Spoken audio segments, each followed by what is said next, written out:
నమస్తే, welcome to our channel. నేను సిరి.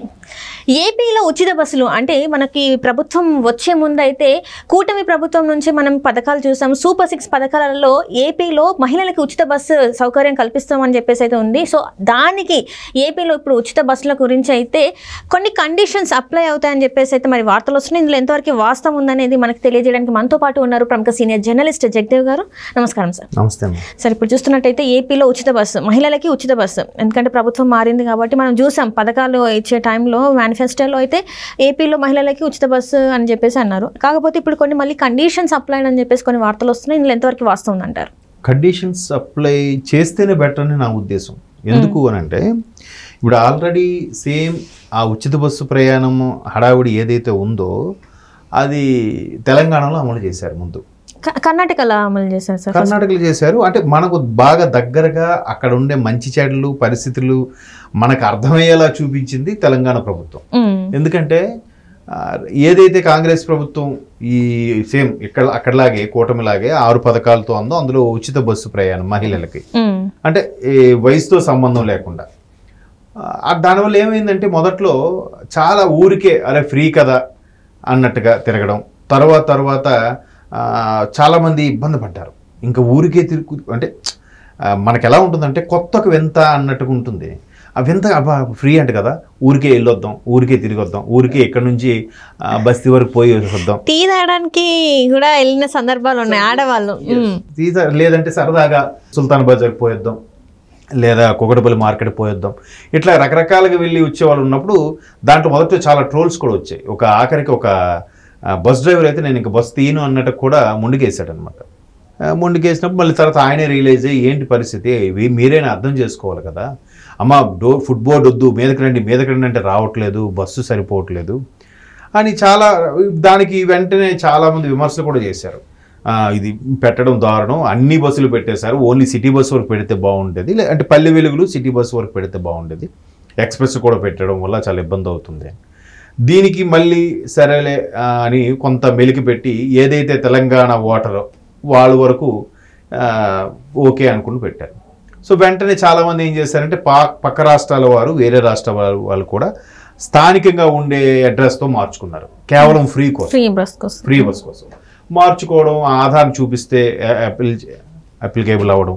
తర్వాత మిగతా రాష్ట్రాల అమ్మాయిలు కూడా కొంతమంది ఉంటే వాళ్ళు ఊరికే చూపించకుండా మేము మహిళలను కదా అని అనడం, తిరిగి రివర్స్లో వీడియోలు చేయడం, అవి కూడా కొన్ని వైరల్ అయ్యాయి. మీరు చూసారో లేదో, ఒక అమ్మాయి పక్క రాష్ట్రం అమ్మాయి ఆధార్ అడుగుతుంటే చూపించట్లేదు, ఏం కనబట్టలేదు అని అమ్మాయినే అన్నట్టు మాట్లాడుతుంది. సరే చూపించమంటే చూపించట్లేదు, రివర్స్లో నన్ను కండక్టర్ అరెస్ట్ చేశాడు అన్నట్టుగా వీడియో తీసి స్టార్ట్ చేసి. చాలా ఈజీ కదా ఇప్పుడు కాలంలో అమ్మాయిలు అంటే అబ్బాయిలు చెడ్డవాళ్ళు ఉన్నారు అనేది ఎంత నిజమో ఈ మధ్యన అమ్మాయిలు కూడా ఇట్లా చేస్తున్నారు అనేది అంతే నిజం అయిపోయింది కదా. థ్యాంక్స్ అమ్మా, ఆ మాట మీరు అన్నారు కాబట్టి సరిపోయింది, మేమంటే బాగుండదు.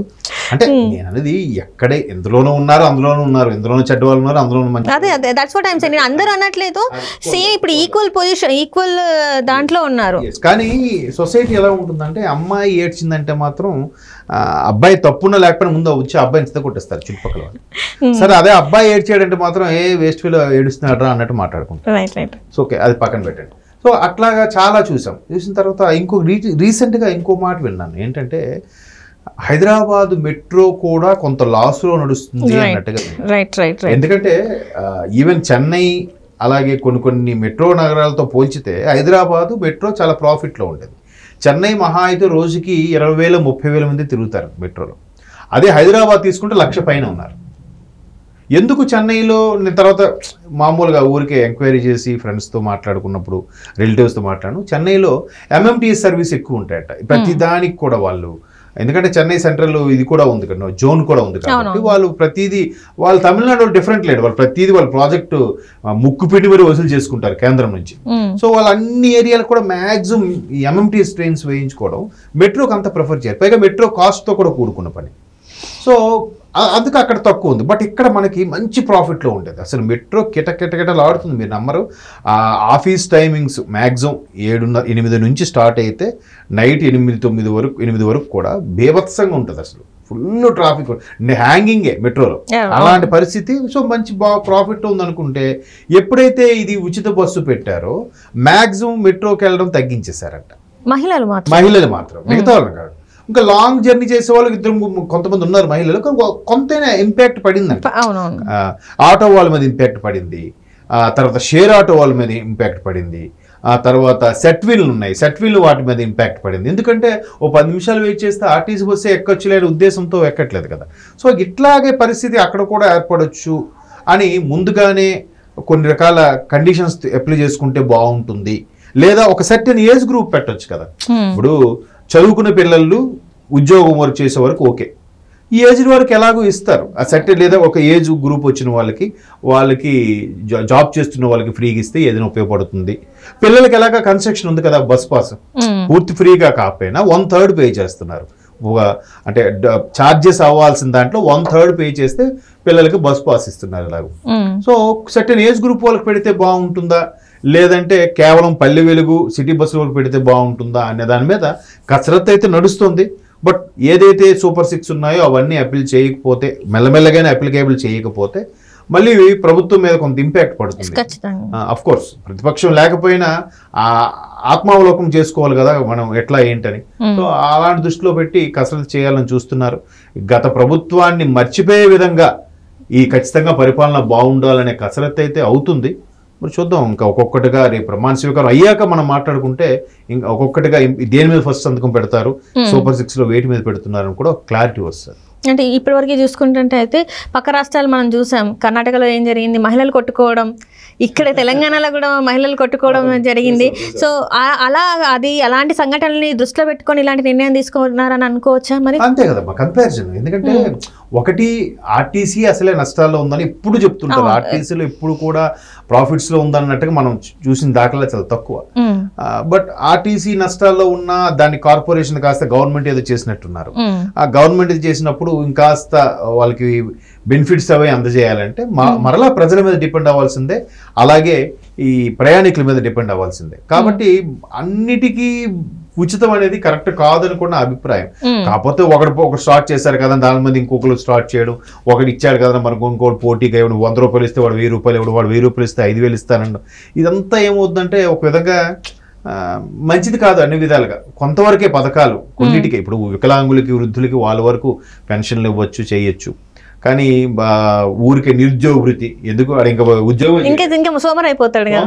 మీరు నిజంగా చెప్పండి, అసలు ఉచితాలు అనేది కంపల్సరీ అంటారా? కాదమ్మా, ఎవరికి ఇష్టం ఉండదు.